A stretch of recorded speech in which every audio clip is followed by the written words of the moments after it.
Well, I am so glad that you guys are here with me on today. I am smiling extra big today because today is my baby's birthday.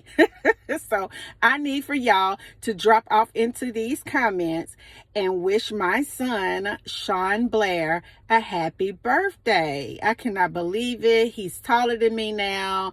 And it's just like, where did the time go?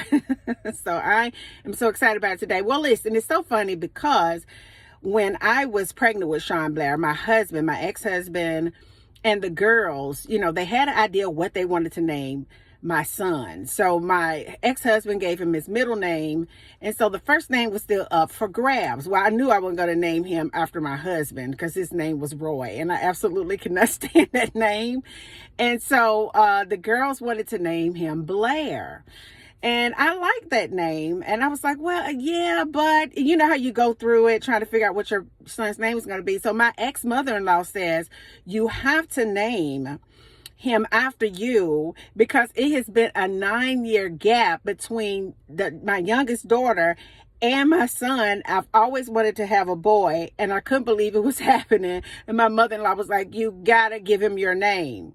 So my ex-husband was like, I think that would be a good idea because traditionally, of course, he's going to carry on his father's last name, but I want something to do with it, right? So that's how he has 2 names, Sean Blair, Carrington Allen. And I am so grateful and so thankful for my son. I want to let you know, fellas, I get you on a whole nother level because it's different when you are raising a son, because that is a little man and I understand you so much more than I did before. So I want to wish my baby a happy birthday. And I know I went on 2 minutes in this whole YouTube talking about my baby because I am so grateful for him. Well, anyway, I want to talk to you today too, because when I think about the birth of my son, it was like a beginning and an ending all at the same time. I never would have even imagined that I would be a single mom raising a boy the majority of the time. His birth symbolized the beginning of an era for me, but also the ending of what I thought my life would be. I never would have thought that a couple years into a new boy in our family that my marriage would end. I never would have thought that. You couldn't have told me that because I was so determined to make things work because I just wanted something different for my children. And I just want to reach out and talk to somebody today who may have had an idea of the way that you wanted your life to go. You had an idea, you put your mind into it, you put your heart into it, but for some reason, God had another plan. He had another plan for you, and your life is not going the direction that you thought it would go. And some of you may be confronted with endings today.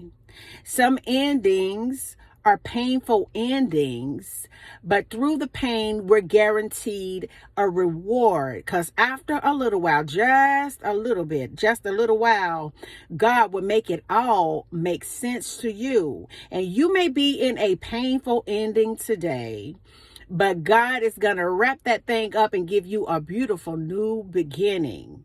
It's all a part of the process, though. Have you ever really thought about your life? Like when you look back on your life and you think about it, sometimes you thought that you knew things that you really didn't know. God knows it all the time. And some of the scariest moments in our lives, it really gives us more depth in our spirit because we really understand that God has us through it all. Through it all. No matter what you're going through today, God has you. He has you. It's all a part of your story. Because a lot of times, many of us, we slip into the rhythm of someone else's lifestyle, someone else's story, someone else's idea of what marriage is. Some of us chose somebody out of a broken consciousness, and it never was the intention for God for you to be in a certain situation. And although you thought you knew, but if you really sit down and you think about relationships that didn't work, a lot of times we chose to do things our way instead of allowing God to do the healing first so that he could do things his way. Because I want you to know this, that God knows the plans that he has for your life, and they're absolutely fantastic.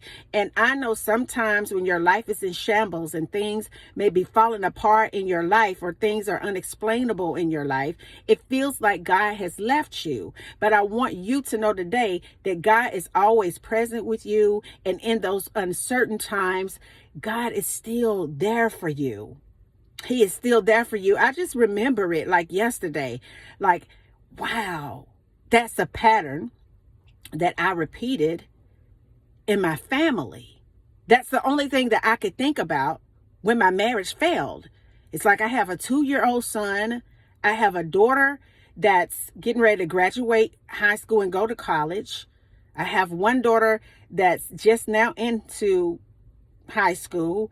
And then I have a daughter that's in middle school, 6th grade. And I'm standing here, and just the pattern, I just slipped into that pattern.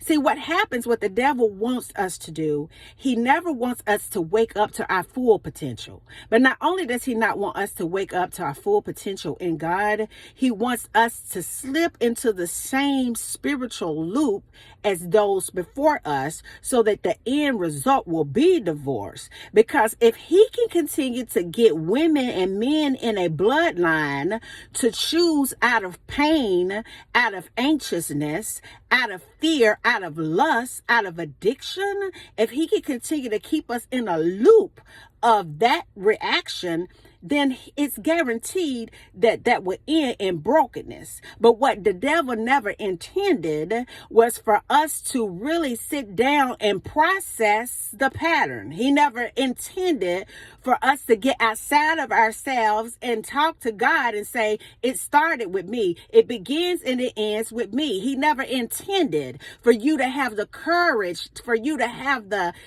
stubbornness to learn more about your family history. He never intended for you to sit down and begin to really pull back layers of spiritual patterns and iniquity in your family. He never intended for you to really break the yoke of a soul tie, check this out, that started before you fell into that toxic relationship, baby. He never intended for you to really feast on the word of God and really experience what deliverance really looks like. He never intended for you to sit in the pain, for you to just be in the pain, for you to surrender in the pain. He never intended for you to release the old image of something that was never you in the beginning. It was something that sin put onto you so that you could really realize who you were.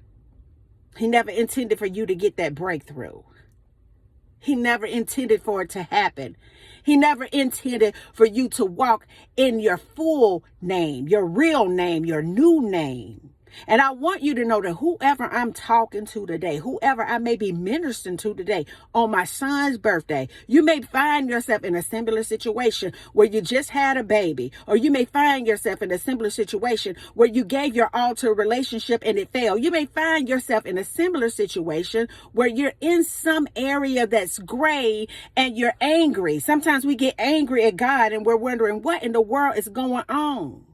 And I want to tell you the truth today, because it's about to get real today, that everything that we go through in our lives is all a part of our individual journey to healness and wholeness.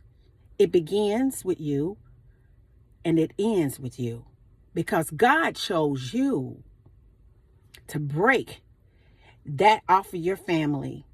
And God chose you to remember who you are, baby, so that you can get your breakthrough. Until the next video, guys. Peace. And I still be believing in you. Have a good day.